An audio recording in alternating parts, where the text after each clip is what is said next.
Hello and welcome to Wilson Center Now, a production of the Woodrow Wilson International Center for Scholars. I'm John Molesky.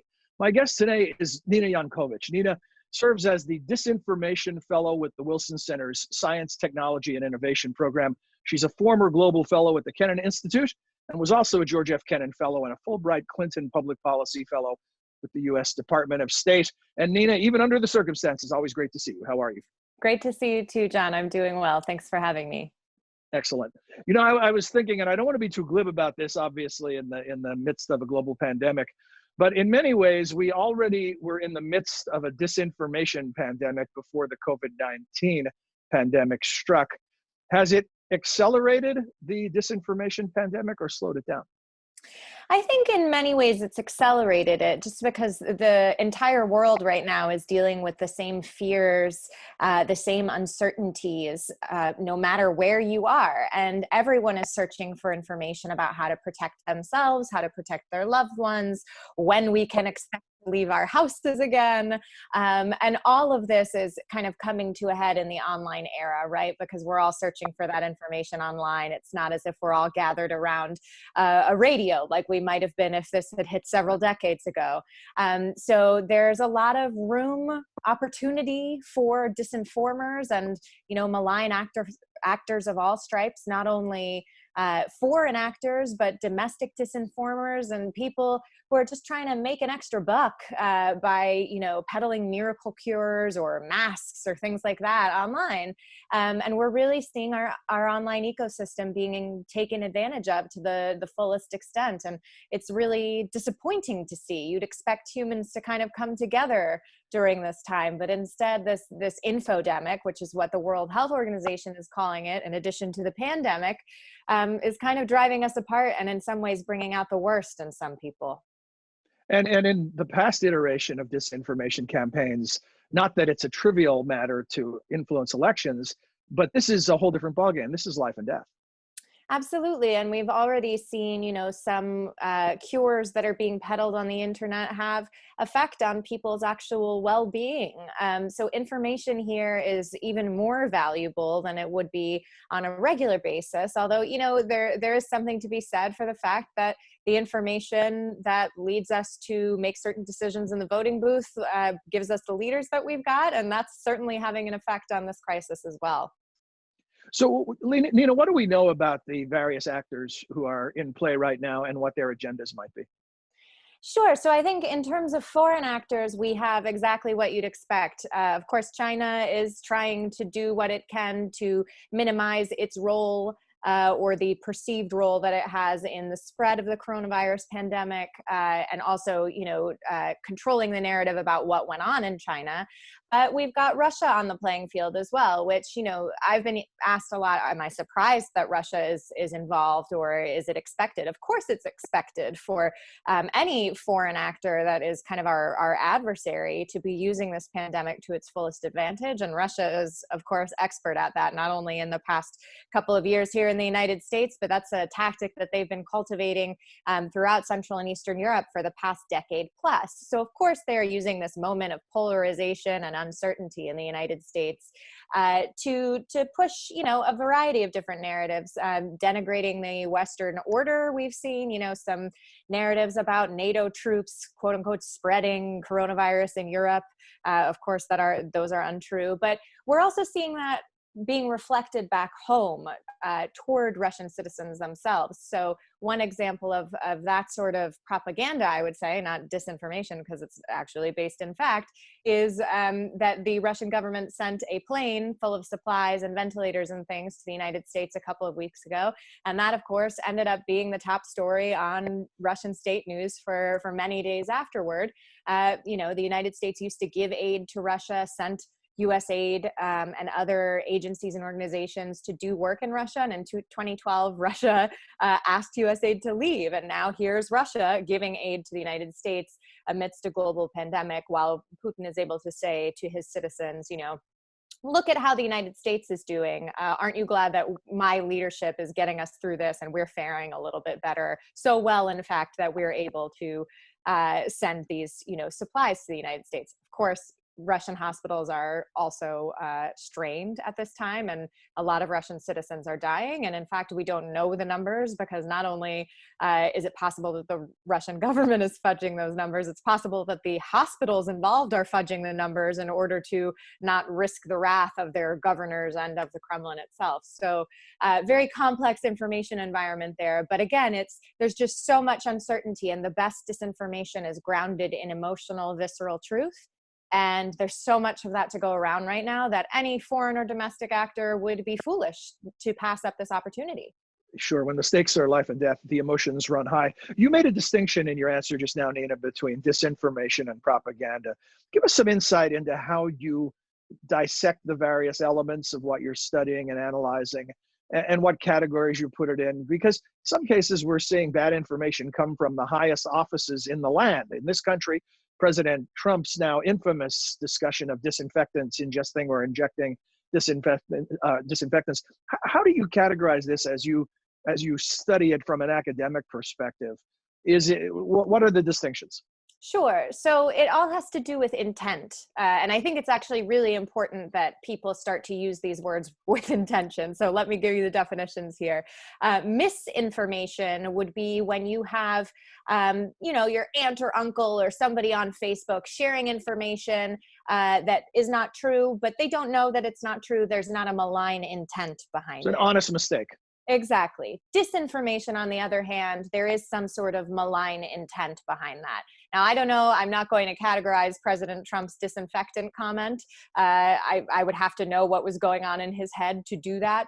But certainly a dangerous comment to make. And then we have propaganda, on the other hand, which is usually putting forward a certain worldview. So it might be true information, it might not be true, but it's, again, pushing forward that one certain worldview, which is why the mask diplomacy coming from the Russian government and the way it played back at home in Russia I would consider that propaganda.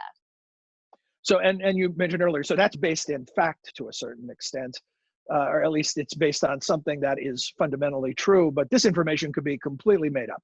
It could be completely made up. It usually is grounded in a kernel of emotional truth, though, right? Yeah. It has to actually To be effective. Exactly, bring something up in people.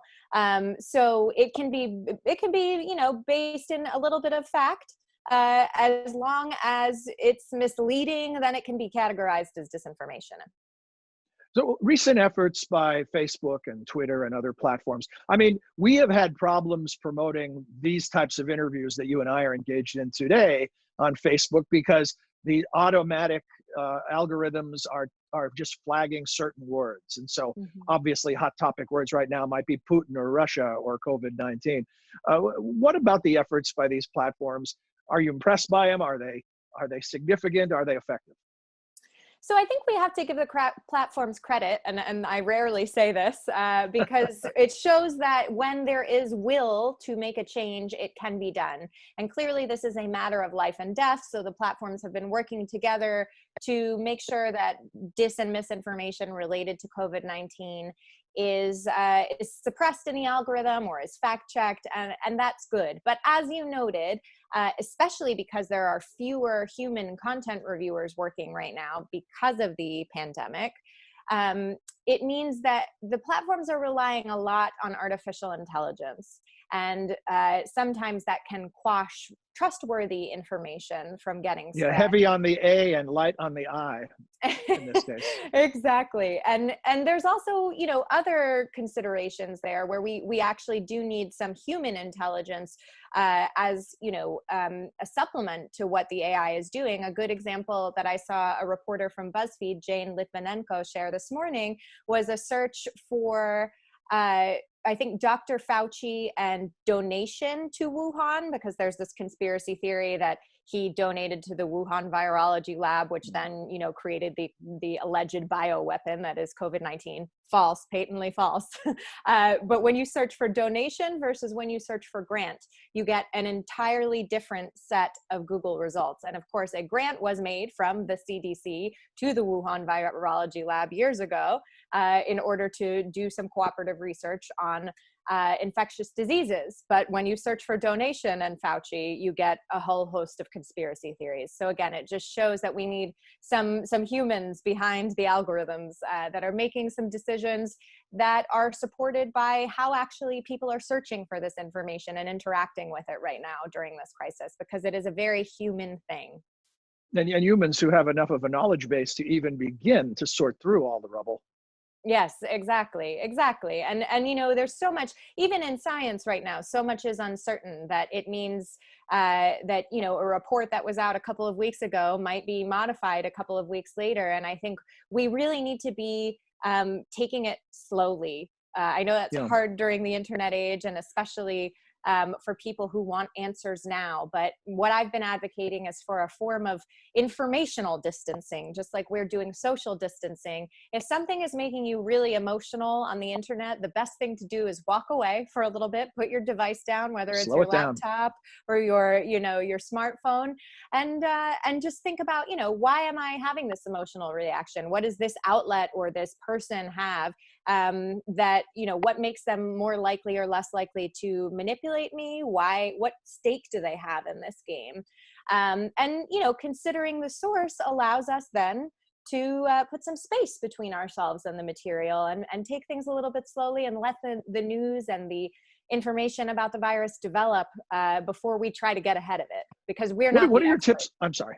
What are your tips on the other side of that coin, and that the person, the filter, you or I or anyone consuming information, we have to be acutely aware of what we don't know. When you mentioned science reporting, there was a study done several years ago that said one of the biggest weaknesses in science reporting is that a lot of the reporters on the beat didn't know enough science to really do a good job. And the other side of that coin was scientists as a group were not terrific communicators. But what are your tips on the other side, not just in vetting the information that's coming in, but sort of checking yourself at the door and being sure about what your own biases are or what your own gaps in knowledge are that might make you more susceptible?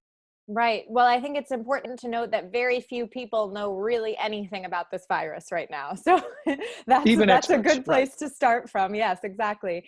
But then I personally have been telling people, you know, we really shouldn't be getting our news from politicians and pundits right now. It needs to be coming from scientists and doctors and people who really are able to go through that scientific research that's coming out and interpret it for the layman like us, because, you know, I study disinformation. I don't study infectious diseases. So I'm looking to them, those experts, for guidance here. And we have to beware in the era of, you know, Twitter experts that there are these trending topics and people just try to glom onto them. And, you know, they might not really have any basis for their knowledge there. So we need to do our own kind of vetting and make sure that people are who they say they are. And again, looking into their you know, motivation for sharing that information. What are they trying to do that out of the goodness and kindness of their heart, or is there some sort of you know, monetary gain to be had, or even political gain in some cases? Again,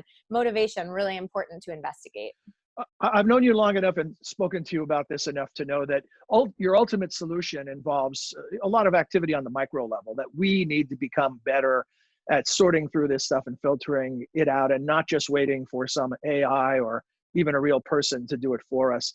Is that still your opinion? Or when you see the volume of disinformation that flies around the globe, are you starting to think there needs to be much more top-down controls? Well, you know, I've always been an advocate for some government regulation, and I think this is certainly showing holes in the system. One good example of that was recently when there were protests to reopen the economy, and Facebook removed those protests at the request of individual US states. That's all well and good, and you know, there was in contravention of stay-at-home orders in those states. So I do agree with the ultimate action, but how it happened is not something I agree with. A state should not be able to tell Facebook to take something down, and then Facebook complies without any transparency on behalf of, you know, the users who are affected. there needs to be some sort of open judicial process, and we don't have those rules set in place. So one, there needs to be regulation.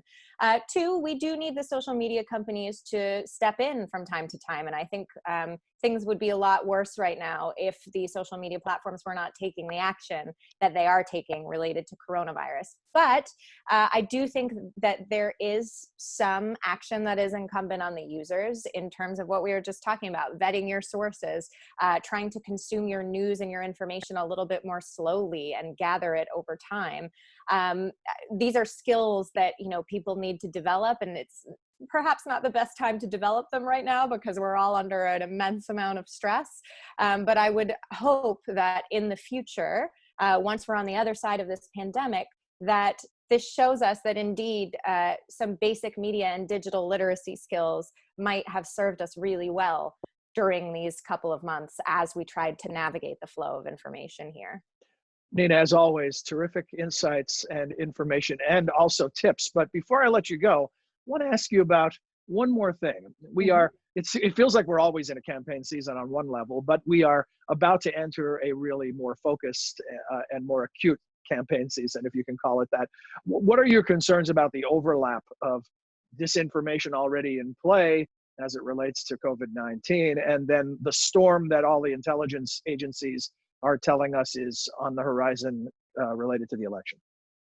I think we are just going to be in the midst of an information onslaught, and to some extent we already are. We've not, as a government, put into place costs that have been a detriment to the activities that our, you know, malign actor friends across the pond are sending our way. So I don't expect any of that to change. And certainly the COVID-19 crisis is an opportunity, as I said before, to continue to manipulate us.